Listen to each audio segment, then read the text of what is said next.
Hay una foto que casi todas las familias famosas tienen. No siempre es una fotografía literal. A veces es un video promocional, una portada de revista, la imagen oficial del último disco, la captura del cumpleaños que se sube a Instagram con el hashtag de la familia. Es la imagen que el mundo ve, la que construye la narrativa, la que les dice a los fans, somos esto, somos estos, aquí estamos todos. Esa foto tiene un propósito muy específico, mostrar unidad, mostrar legado. Mostrar que detrás del artista hay una estructura, una historia, una raíz. Y durante décadas, esa imagen funcionó como escudo y como capital al mismo tiempo. Las familias que supieron usarla bien construyeron algo más que carreras. Construyeron instituciones. Pero hay algo que esas fotos casi nunca muestran. O más bien, hay alguien que casi nunca aparece en ellas. Es el hijo de la relación anterior. El que nació cuando el artista era otro, cuando la vida aún no tenía el peso del apellido encima. El que creció a distancia, en otra ciudad,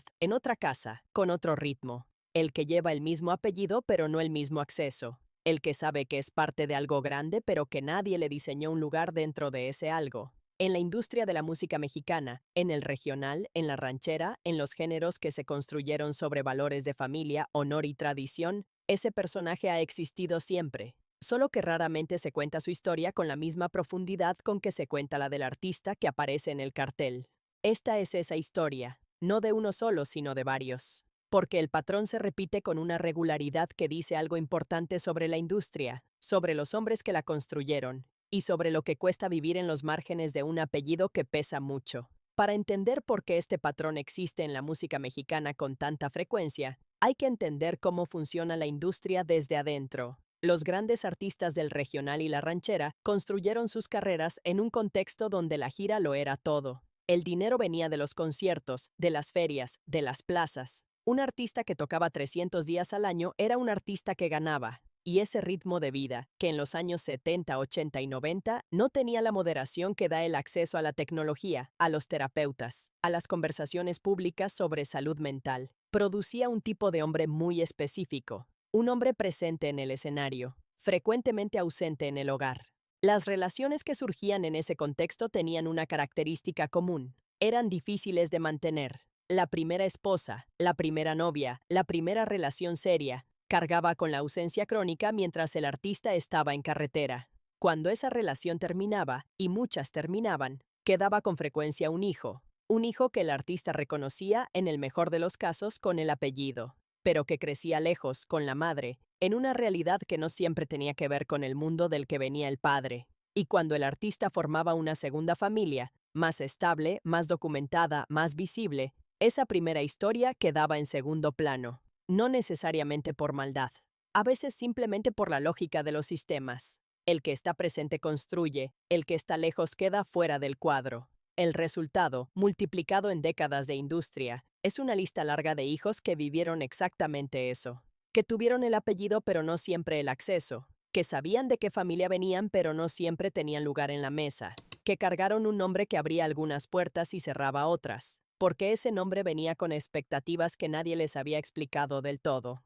Emiliano Aguilar nació el 25 de octubre de 1992 en Tijuana. Su madre es Carmen Treviño, una mujer que también hizo música en los años 80, que llegó a participar en programas de televisión relevantes de la época, y que en algún momento dejó su carrera para criar a su hijo. Ella y Pepe Aguilar estuvieron juntos brevemente, se casaron en 1990 y se divorciaron en 1995 cuando Emiliano tenía apenas 3 años. A partir de ese momento, madre e hijo se quedaron en Tijuana, y Pepe Aguilar siguió construyendo lo que eventualmente se convertiría en una de las instituciones más sólidas de la música mexicana. Hay que hacer una pausa aquí, porque la historia de Carmen Treviño es parte de esta narrativa de una manera que no siempre se reconoce. Era una mujer con una carrera propia. Tenía talento, tenía presencia, tenía la posibilidad de seguir construyendo algo en la industria. Y eligió, o se vio llevada a elegir, priorizar la crianza de Emiliano sobre todo lo demás.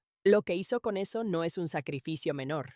Es el tipo de decisión que moldea una vida y que muchas veces queda invisible detrás de la historia del nombre que figura en los carteles. Emiliano creció en Tijuana con su madre, en una realidad que no tenía el peso logístico del mundo Aguilar detrás. Su padre estaba en carretera, en las giras, en los conciertos, en la construcción del legado. El contacto existía, pero no era el cotidiano de un padre presente. Y mientras Emiliano crecía, Pepe Aguilar formaba su segunda familia, con Anelis Álvarez, y tenía 3 hijos más: Anelis, Leonardo y Ángela. Esa familia se convirtió en el núcleo visible, la que aparecía en los videos, la que viajaba con Pepe al rancho, la que formaba parte del relato público de lo que era ser un Aguilar.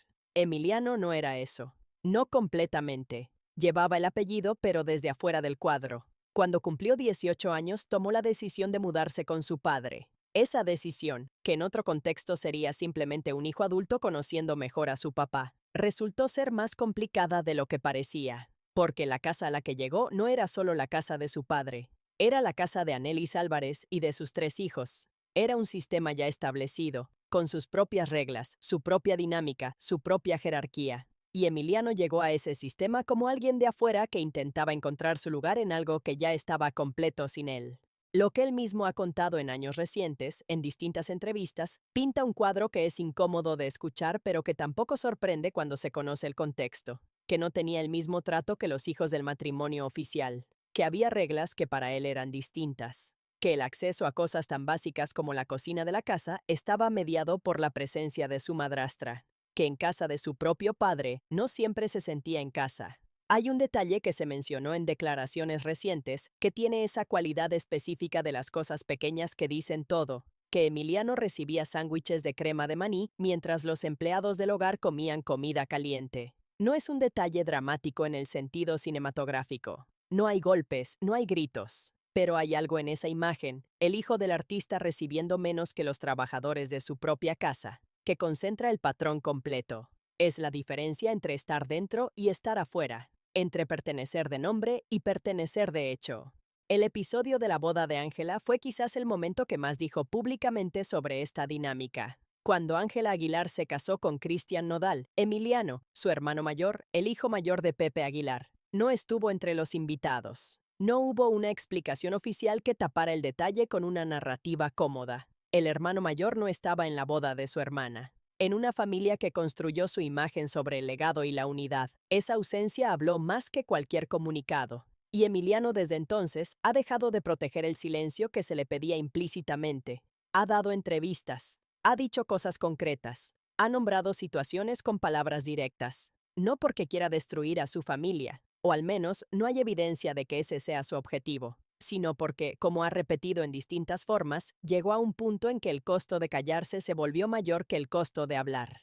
Lo de Emiliano es contemporáneo, pero el patrón que ilustra tiene décadas de historia en la música mexicana. Luis Miguel es, para muchos, el artista más grande que ha producido este país en el siglo XX. Eso no es hipérbole. Es un argumento razonable que se puede sostener con datos de ventas, de trayectoria, de influencia. Y Luis Miguel, desde muy joven, construyó con enorme cuidado una imagen pública que tenía características muy específicas: el misterio, la elegancia, la distancia controlada con los medios. Pocas entrevistas, pocas declaraciones. El artista que dejaba que la música hablara y que su presencia tan calculada hiciera el resto. Lo que esa imagen no incluía durante muchos años era a su hija. Michelle Salas nació en 1989. Su madre es Stephanie Salas, actriz, nieta de Silvia Pinal, parte de una familia con su propio peso en la cultura mexicana. La relación entre Luis Miguel y Stephanie Salas fue breve, y cuando terminó, Luis Miguel se fue. No de manera dramática, no con un escándalo que todo el mundo vio, simplemente se fue. Se construyó la carrera que construyó, y Michelle creció con su madre, sin que el hombre más famoso de México la reconociera públicamente como su hija. No es un detalle menor. Durante años Michelle Salas fue, en el vocabulario de los medios, la presunta hija de Luis Miguel. Una niña que cualquiera que tuviera ojos podía reconocer. El parecido físico era imposible de ignorar, pero que el aparato público de uno de los artistas más protegidos de la industria se negaba a confirmar. Y ella creció con eso, con saber quién era su padre, con que todo el mundo a su alrededor sabía quién era su padre, con que los periodistas, los fotógrafos, los compañeros de escuela, los extraños en la calle sabían quién era su padre, y con que ese padre, sin embargo, no la nombraba. Cuando Michelle tenía 16 años, en 2005, algo cambió. Habló. Lo hizo de la manera más directa posible, en una entrevista para la revista Quién, y dijo algo que es difícil olvidar una vez que se escucha. Ya no quiero que me compadezcan por ser la hija no reconocida de Luis Miguel cuando él sabe que existo. No había ira en esas palabras. Había algo más difícil que la ira. Había la dignidad de alguien que decidió reclamar en público lo que le pertenecía, porque esperar a que se lo dieran en privado ya no era una opción. Tenía 16 años. Lo que vino después tomó tiempo. Luis Miguel no respondió de inmediato. Las cosas en esta industria raramente se mueven rápido cuando el que tiene el poder prefiere que no se muevan. Pero en 2007, 2 años después de la declaración de Michelle, Luis Miguel inició los trámites legales para reconocerla formalmente como su hija. Y en 2008, el proceso se completó. Michelle obtuvo el apellido. Se mudó temporalmente a Los Ángeles, donde vivió con su padre por un periodo. El reencuentro fue real, no solo documental. El vínculo que se había negado durante casi 20 años empezó a construirse desde cero. No fue fácil. No hay razón para romantizarlo. Construir una relación padre-hija cuando la ausencia duró las décadas más formativas de la hija no es un proceso que se resuelve con buena voluntad. Hay daño que no se puede deshacer. Hay años que no se pueden reponer. Lo que sí se puede hacer es decidir, desde el punto donde se está, qué se hace con lo que queda. Y Michelle Salas, por lo que ha mostrado públicamente, eligió el camino de construir en lugar de destruir.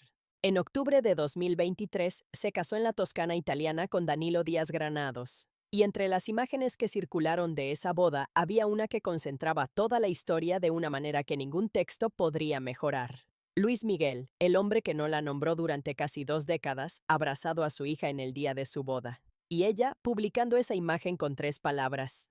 Te amo, papá. No hubo ironía en esas palabras. No hubo ajuste de cuentas. Hubo algo más complicado y más humano. La posibilidad de llegar a ese lugar aún después de todo lo que no ocurrió cuando debía ocurrir. No todas las historias de este tipo terminan así. Pero la de Michelle y Luis Miguel, al menos en lo que se ha visto públicamente, terminó en ese abrazo en Italia. Y ese final no borra los 16 años anteriores. Solo los coloca en perspectiva. Hay casos en los que el patrón no es de ausencia, sino de abundancia complicada. Y pocos ejemplos lo ilustran mejor que la familia de Joan Sebastián.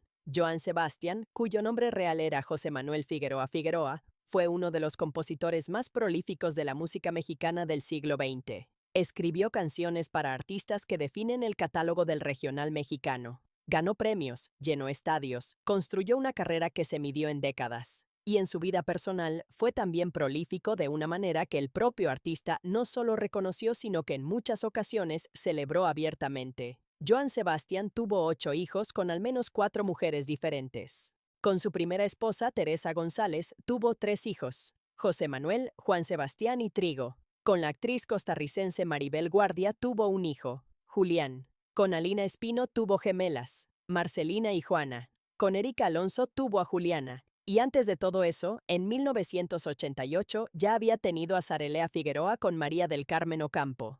Joan Sebastián hablaba de todos ellos. No construyó un relato de la familia perfecta con solo algunos de sus hijos en el cuadro. Su modelo era otro: reconocer la realidad de su vida tal como era, con toda su complejidad. En ese sentido, fue más honesto que muchos artistas de su generación. No hubo hijos ocultos en el sentido en que los hubo en otras historias. Pero la honestidad sobre la existencia de una familia numerosa y diversa no resuelve automáticamente las dinámicas que esa familia tiene que navegar. 8 hijos con 4 madres distintas significa 8 historias personales que se cruzan de maneras que no siempre son sencillas. Significa herencias que dividir, recuerdos que negociar, lealtades que a veces no tienen lugar cómodo donde posarse. El caso más doloroso de la familia de Joan Sebastián es el de Julián. Julián Figueroa era el hijo que tuvo con Maribel Guardia, tal vez la figura más pública de todas las relaciones de Joan Sebastián, dado el perfil de actriz y conductora de Guardia. Julián heredó el nombre del artista, creció en el mundo del espectáculo, intentó construir su propia carrera en la música. Y el 9 de abril de 2023, a los 27 años, fue encontrado muerto en su casa en Ciudad de México. La causa fue un infarto agudo al miocardio. Su cuerpo fue encontrado sin signos de violencia. Había publicado algo en redes sociales el día anterior para el aniversario del nacimiento de su padre. Maribel Guardia lo encontró y dijo después, con palabras que se grabaron en la memoria de quien las escuchó: llegué a casa y mi hijo estaba muerto. Joan Sebastián había muerto en 2015. Julián murió en 2023. El hijo del artista no llegó a los 30 años. y lo que quedó fue una familia numerosa intentando procesar, cada uno desde su propia historia con ese apellido, lo que significaba todo eso. Los hijos de Joan Sebastián han tenido conflictos entre ellos en relación con la herencia. El apellido Figueroa los une y al mismo tiempo los enfrenta en conversaciones que el propio Joan Sebastián ya no puede mediar. Eso también es parte de lo que significa crecer en la sombra de un nombre grande, que cuando el nombre se va, lo que queda no es solo el legado, es también el peso de decidir, entre los que lo portan, qué se hace con él. Y esa decisión, sin la figura central que lo dio todo sentido, es más complicada de lo que parece desde afuera. Pero si hay una historia que concentra de manera particularmente dolorosa lo que ocurre cuando las dos familias de un artista tienen que verse cara a cara después de su muerte, esa historia es la de José José, el príncipe de la canción, cuyo nombre real era José Rómulo Sosa Ortiz, murió el 28 de septiembre de 2019 en Miami, a los 71 años, después de un largo deterioro de salud que el mundo siguió con una mezcla de angustia y fascinación. Y su muerte no cerró las heridas de su historia familiar. Las abrió de una manera que ninguno de sus hijos pidió y que todos tuvieron que navegar en público, con cámaras encima y con las opiniones de millones de personas que los conocían solo a través de lo que se filtraba en los medios. José José tuvo hijos con al menos dos mujeres distintas. Con Anel Noreña, actriz y su segunda esposa, tuvo dos hijos, José Joel y Marisol. Con Sara Salazar, su tercera esposa y compañera de los últimos años, tuvo a Sara, conocida como Sarita. Tres hijos que llevan el mismo apellido pero que crecieron en contextos muy distintos y que desde la muerte de su padre se convirtieron, ante la opinión pública, en dos bandos con intereses irreconciliables. Anel Noreña y sus hijos habían vivido los años más difíciles de la carrera de José José, los años del alcoholismo, de las cancelaciones, de los momentos en que el artista más querido de México era también el que más se autodestruía. Anel cargó con eso de una manera que pocas personas que no la vivieron de cerca pueden comprender del todo. Y cuando la relación terminó, siguió siendo madre de dos hijos que llevaban el apellido de ese hombre y que tenían que procesar desde la infancia lo que significaba ser hijos de alguien tan amado y tan complicado al mismo tiempo. José Joel y Marisol crecieron con esa herencia, construyeron sus propias carreras. Él en la música, ella también con presencia pública, cargando el peso de un apellido que abría puertas y al mismo tiempo les pedía que estuvieran a la altura de algo que no habían elegido. Y en los últimos años de vida de su padre, fueron en gran medida quienes estuvieron presentes en los momentos más difíciles, cuando la salud de José José se deterioraba y cuando las decisiones sobre su cuidado y su futuro se volvían urgentes.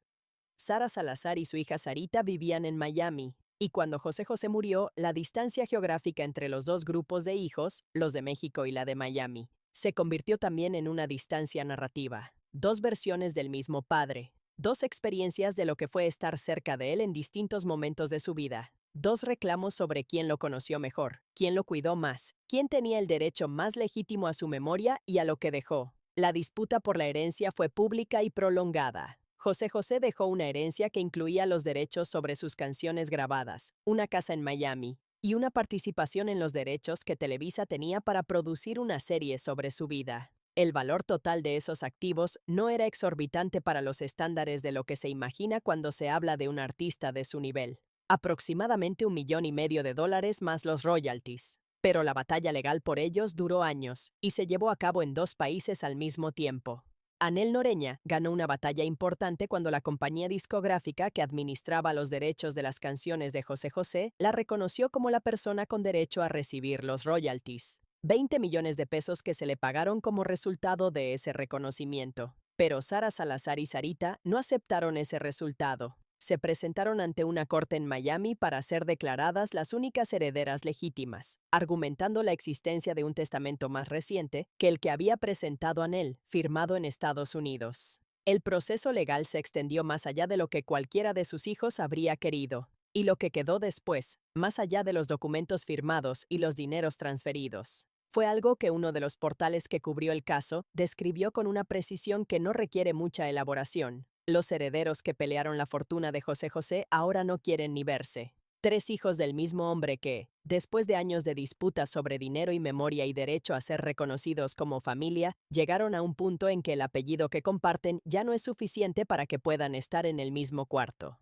Ese es el final de muchas historias de este tipo, no el reencuentro en la Toscana que tuvo Michelle Salas. no la conversación difícil pero posible que tuvo Emiliano Aguilar con su padre al menos en parte de sus años. El final más común, cuando hay dinero y herencia y medios de por medio, es la fractura definitiva. La familia que el artista nunca logró unir del todo en vida, completamente separada en la muerte. El apellido dividido en facciones que se miran desde lejos con una mezcla de dolor y resentimiento que nadie que esté afuera puede resolver.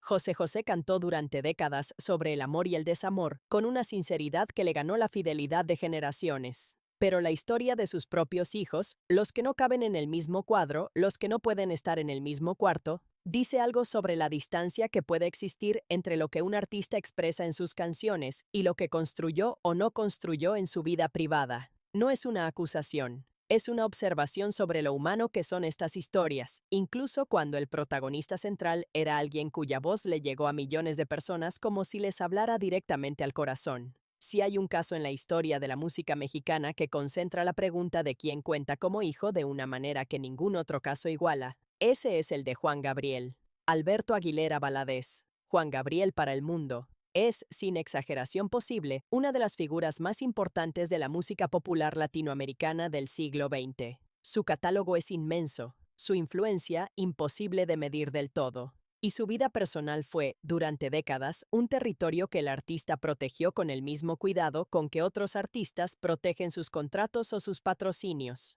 Juan Gabriel hablaba de sus hijos, reconocía a varios. Pero las preguntas sobre su vida privada, sobre quiénes eran exactamente sus hijos y en qué términos, eran preguntas que el propio artista manejaba con una ambigüedad que era, en sí misma, una forma de control. Juan Gabriel tuvo, de manera reconocida, 5 hijos. 4 de ellos, Alberto Jr., Hans, Jan y Joan Gabriel, fueron adoptados. El quinto, Iván Gabriel Aguilera Salas, es su único hijo biológico confirmado, nacido de su relación con Laura Salas. Iván fue designado por Juan Gabriel como su heredero universal. Cuando el artista murió en agosto de 2016 en Santa Mónica, California, con una fortuna estimada en más de $30 millones, fue Iván quien quedó a cargo de todo. El catálogo, los derechos, las propiedades, las decisiones sobre tributos y reproducciones, y todo lo que implica administrar el legado de uno de los artistas más grandes de la historia de este país. Pero la muerte de Juan Gabriel no cerró las preguntas sobre quiénes eran sus hijos. Las abrió de una manera que el artista, con toda su inteligencia para manejar la narrativa pública, no pudo anticipar del todo, porque después de su muerte aparecieron otros. 2 jóvenes que se identificaron como Luis Alberto Aguilera y Joao Gabriel Aguilera presentaron demandas en Estados Unidos para reclamar su parte de la herencia. Decían ser hijos de antiguos empleados del cantante que habrían tenido hijos suyos.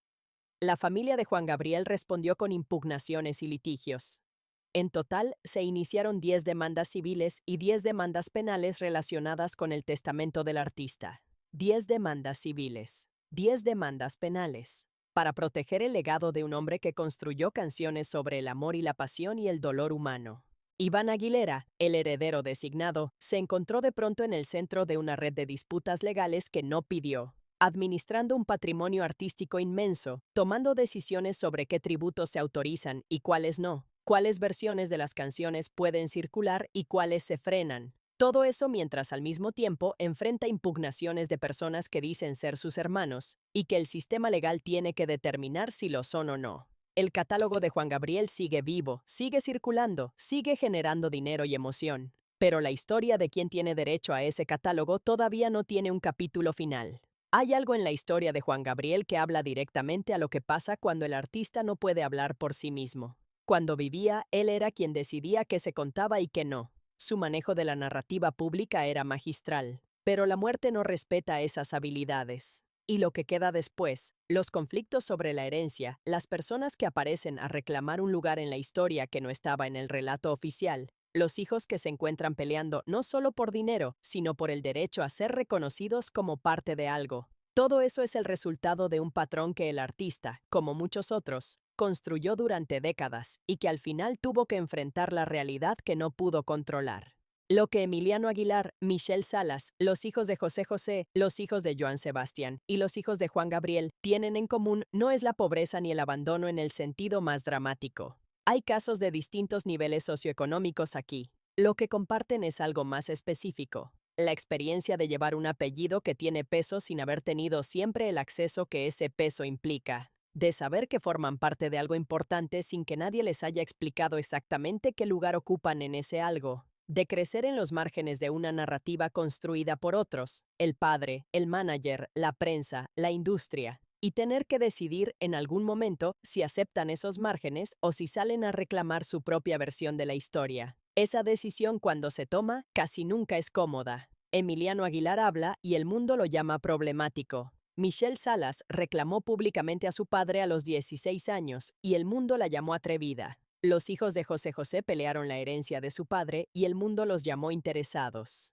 Hay un doble estándar muy específico que opera en estos casos. Al artista se le permite la complejidad de su vida personal. Se le comprende, se le perdona, se le celebra de todas formas. Al hijo que vive las consecuencias de esa complejidad se le pide silencio. Se le pide que no ensombrezca el legado. Se le pide que proteja una narrativa que no siempre lo protegió a él. Y los que no obedecen ese pedido, los que deciden hablar, los que cuentan su versión, los que ponen el apellido en contexto con la experiencia real de cargarlo, se convierten en problemas para la historia oficial, pero también con frecuencia en las voces más honestas de esa historia. Ángela Aguilar tiene 22 años. Es la hija del matrimonio oficial de Pepe Aguilar. Creció en el centro del cuadro, no en sus márgenes. Su historia es completamente distinta a la de Emiliano, y sería un error mezclarlas como si fueran lo mismo. Pero las dos historias están conectadas por algo que ninguna de las dos puede controlar: el apellido que comparten, el peso de lo que ese apellido significa, y la manera en que la estructura que los dos heredaron, aunque desde lugares muy distintos, empieza a mostrar sus grietas cuando la realidad ya no puede ser contenida por la narrativa. Emiliano habló esta semana. Lo que dijo sobre el mensaje de Nodal y sobre lo que vivió en esa casa reveló cosas que el sistema Aguilar habría preferido que nunca se supieran. Pero Emiliano no habla como alguien que quiere destruir a su familia. Habla como alguien que nunca tuvo acceso completo a ese sistema y que llegó a un punto en que las razones para protegerlo se le agotaron. Esa es la historia de muchos hijos que no caben en el cuadro. No es odio. Es el agotamiento de quien protegió durante años algo que nunca del todo lo protegió a él. La pregunta que queda, cuando se miran todos estos casos juntos, no es si estas historias van a seguir ocurriendo. Van a seguir ocurriendo. La industria de la música no ha cambiado en su estructura fundamental lo suficiente como para que el patrón desaparezca. Los artistas siguen viajando 300 días al año. Las relaciones siguen comenzando y terminando en la carretera. Y los hijos que quedan de esas historias siguen creciendo con un apellido que el mundo reconoce y con una experiencia privada que el mundo raramente escucha. Pero algo sí ha cambiado. Lo que ha cambiado es el acceso a la voz. Michelle Salas en 2005 no tenía Instagram ni TikTok. Tenía una entrevista en una revista y la claridad de sus 16 años. Emiliano Aguilar hoy tiene cámaras de televisión dispuestas a transmitir lo que diga y millones de personas que lo están viendo. Los hijos que no caben en el cuadro tienen ahora maneras de contar su historia que las generaciones anteriores no tuvieron. Y eso no resuelve el dolor de haber crecido en los márgenes, pero cambia la ecuación de poder. Cambia quién tiene la capacidad de controlar la narrativa. Y eso, para estas familias y para esta industria, es un cambio que todavía está procesándose. La pregunta es qué se hace con esas historias cuando salen a la superficie. Si se escuchan con la misma atención con que se escuchan los éxitos del artista. Si se entiende que el costo humano de construir un legado no siempre lo paga el que lo construye. Y que los que lo pagan, los hijos que no aparecen en la foto, los que crecieron en Tijuana mientras su padre era famoso, los que cumplieron 16 años sin que su nombre fuera dicho en público por el hombre más conocido de México, merecen al menos que su versión de la historia también se cuente. Aquí en Café Ranchero seguiremos contándola. Nos vemos en el café.